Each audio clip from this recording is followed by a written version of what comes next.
Rejection often refers to the feelings of grief and sadness or shame that someone feels when others do not accept them. Sometimes children feel rejected by their parents and suffer tremendously from anxiety and self-loathing. And certainly the rejection we feel after betrayal has tremendous traumatizing effects in all areas of our body and life. Rejection has a place in our lives, and it is believed to come from the need in ancient times to belong to a tribe or a group. Not belonging or being rejected meant literal death.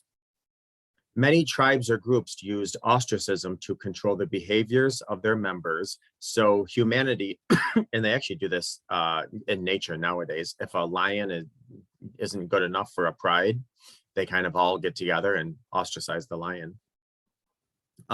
So animals do everything in their power to stay in their group. And, we kind of do the same thing. Like we want to feel loved and belonged. It's kind of like, Maslow's hierarchy of needs, basic. Humanity developed the need and desire to be accepted. And when we face rejection, we are mortified. And far worse than that, at times saddened, sickened, depressed. Unfortunately for many, being rejected leads to being afraid of further rejection. So, which brings on problematic behavior to avoid it. People may isolate themselves or hold back from making connections with others because they're afraid of being rejected. Fear of rejection leads to loneliness and depression as we respond subconsciously to our need to be accepted into a group. Now, thanks to the amygdala, memories of rejection are stored via a complex process that occurs in the brain, which attaches meaning to experiences. So if parents or peers reject a child, the pain of rejection gets reinforced to gain importance and meaning. The rejection turns into our predominant emotional story. Now, bear with me because this gets interesting. Research has shown that emotional pain is worse and results in more brain activity than remembering the physical pain. For example, it hurts much more to remember an event where your parent or spouse rejected you than to remember when you broke your leg. The leg healed up quickly and left few emotional scars, yet the memory of the rejection from your parent or your spouse or whomever lasts for decades and oftentimes a lifetime. The amygdala is triggered by an emotional response to rejection that you experience, and it really does kind of burn brightly throughout. One of the reasons is because I say this all the time. We narrate, we ruminate, and then we marinate. And then when we marinate on something, it creates new neural pathways in our brain, which is, I'm not going to say impossible to undo, but it just makes it difficult. You might experience hypervigilance, where every person you meet causes alarm bells to go off, so you avoid people and relationships. There are many side effects of rejection trauma that negatively impact your life if you do not address it head on. Rejection trauma leaves us feeling like we do not belong anywhere, and we tend to behave in ways that cause us to be rejected by those we know in the present. Living with rejection trauma may seem to be impossible to overcome, yet there are some methods that can help you do just that. Number one, I always say you cannot change what you cannot acknowledge. So acknowledge and recognize the trauma. Those who have experienced childhood trauma spend many years minimizing what happened to them by pretending it didn't happen. Not to mention the traumatized brain automatically kind of forgets certain things, and we have a hard time recollecting. So sometimes we, even on a subconscious level, minimize because we don't remember certain things. This leads to feelings of guilt and self-blame. So to heal, we must acknowledge that a traumatic rejection happened to us in childhood and that we are in no way responsible for it. I was just on a coaching call before this, and I had the lady write her younger self a letter, but in doing so, I wanted her to really kind of come up with some of the things that she endured, because I think there was so much repressed and suppressed trauma, and all trauma is like a fireball in our body that kind of travels around unless you get rid of it and destroys everything in its path. It's like lava. Learn to let go and accept what happened. This is number 2. Accepting what happened to you does not mean that you agree with it, certainly. or that it isn't significant. Acceptance means that you're deciding to deal with it and not allowing it in your life to be ruled by the past any longer. To accomplish acceptance, one must first go through letting go.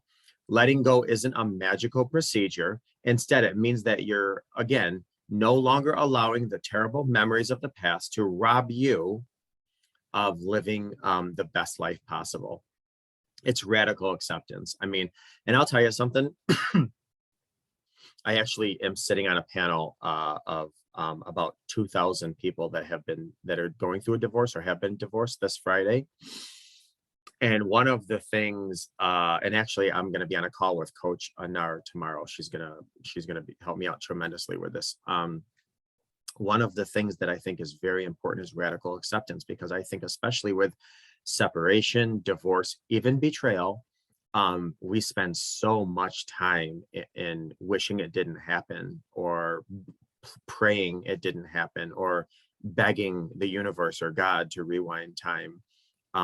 Lord knows I've been there, but radical acceptance is really, I think, some of the best to help jumpstart that healing journey. Number 3, ending self-criticism. One of the most common behaviors of people suffering from rejection trauma is they become very self-critical. They engage in behaviors such as listing their faults, focusing on their shortcomings, and punishing themselves constantly. When we're met with rejection at work or in love, we employ a harsh and abusive inner dialogue, convincing ourselves that we deserve rejection or we deserve this pain. Ending self-abuse isn't easy, but to do so, we must list our good qualities and remind ourselves constantly that we are worthwhile and we do not deserve rejection. This is difficult because, especially if we were raised in families where, we weren't given that support, given that encouragement, given that atta girl, atta boys, that's in our DNA. We all come into this life on a clean slate.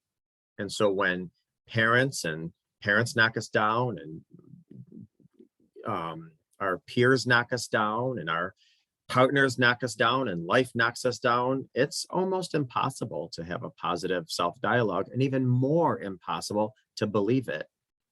But sometimes you got to fake it till you make it and do it. That way it becomes that default. Make connections with those who appreciate you. This is number 4. Living in rejection destabilizes our need to belong, causing an unsettledness and restlessness after social or intimate rejection. We need to form new connections and form a core group to treat that rejection. So these people they don't need to be related, but a family of choice made up of people who appreciate and care for us will do just fine. I always say, and listen, I am so pro-family, it's not even funny, but we all have family members where we have to choose to love them from a distance. And I do always say blood might be thicker than water, but water doesn't stain. We must have emotional support from a core group to remind ourselves that we are loved, we are wanted, and we are very valued. Number 5, restore your self-worth. Using self-affirming exercises such as reciting positive affirmations is a great way to restore motivation. And I always say, out of everybody's voice, you're going to believe yourself the most. So, and listen, our default is negative. Think about it. How many times are you doing something and you don't even realize it? You're like, oh my God, well, how could I be such an idiot? Or that was foolish of you to do that. Or why are you, blah, blah, blah. It's our default. You got to really kind of like go against the grain to be positive to yourself. In using self-affirmations, we remind ourselves of the skills and abilities plus our value. First, make a list of your good qualities and then write a few brief sentences about one of them. By writing a short essay about one of your strengths, you will remind yourselves of how valuable you are to revive your self-esteem. And remember, our self-esteem is so important because it gives us strength to continue on with the healing journey. Also, I'm sorry, I just looked out the window. It's snowing. I can't believe this. It's like almost Mother's Day and it's going to snow. Anyway, and also, we also, if you're like into dating, or we date on the level of our self-esteem, our self-worth. We also come to the discussion table of all relationships with our self-worth and self-esteem. So this is very important. Number 6, take stock of potential changes. Sometimes we need to reassess our strategy if we have experienced rejection. We need to explore our behaviors to see if there is indeed a reason for the rejection we have experienced, such as not caring for our appearance, things like that. When we find these shortcomings, we can begin to change what we can, not the things we cannot change, and focus on trying again. So many times, listen, there's a lot of people that are very overweight and they're very standoffish. And one of the reasons, I shouldn't say a lot of people, but I've worked with people. One of them is, I'm going to reject you before you get a chance to reject me, because I don't like who I am, or I don't like what I look like, blah, blah. So I'm not going to even give you a chance to reject me. But a lot of that weight actually came from rejection. It's a cyclical, unhealthy cycle. Sometimes we bring on the rejection of others because we're too busy expecting rejection. We may isolate ourselves away from the very people who would love to form a lasting relationship with us. Number 7, and this is the last one, is ending our time together. We've all felt the sting of rejection and the feelings of grief, sadness, and shame that accompany it, especially with betrayal. Holy cow, we feel rejected, mind, body, and soul after betrayal. This rejection sometimes occurs in childhood, and certainly in our adult life, with betrayal. We can be rejected by parents, siblings, peers, coworkers, and like I said, certainly our spouses. Other times rejection happens later in life, like I just said, whether it's your teens, your adults, your marriage, whether it's coworkers, your boss, what have you. Research has concluded that the same part of the brain activated when we experience physical pain is also turned on by emotional pain. So indeed, the emotional pain of rejection has been shown through further research to be remembered more than physical pain. And I'll tell you something, rejection trauma is caused by others 9 times out of 10. And we have to be very careful we don't bring on unnecessary additional suffering by lying to ourselves. Oh, so-and-so's boobs were bigger, or so-and-so had a better job, or so-and-so was younger, or so-and-so. Stop all the nonsense, because you're just giving yourself suffering that is going to cause, it's going to be more difficult to undo. Somebody decides to step outside the relationship, 0 to do with you. 0. Let me repeat, 0. I don't care if you let yourself go. I don't care if you scream at your kids. I don't care if you dismiss your spouse. Those are relationship problems. Those are marriage problems that need to be addressed. Once you step outside the marriage, that's no longer you now. So you have no responsibility in somebody stepping outside the marriage.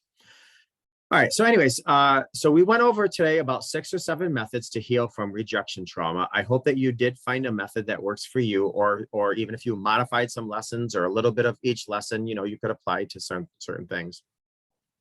Although rejection trauma has definitely ruined many lives, this type of rejection need not to affect you forever. It does take some time, some self-patience, and absolutely self-love to overcome rejection trauma. But if you stick to it, you absolutely can, and you're worth it.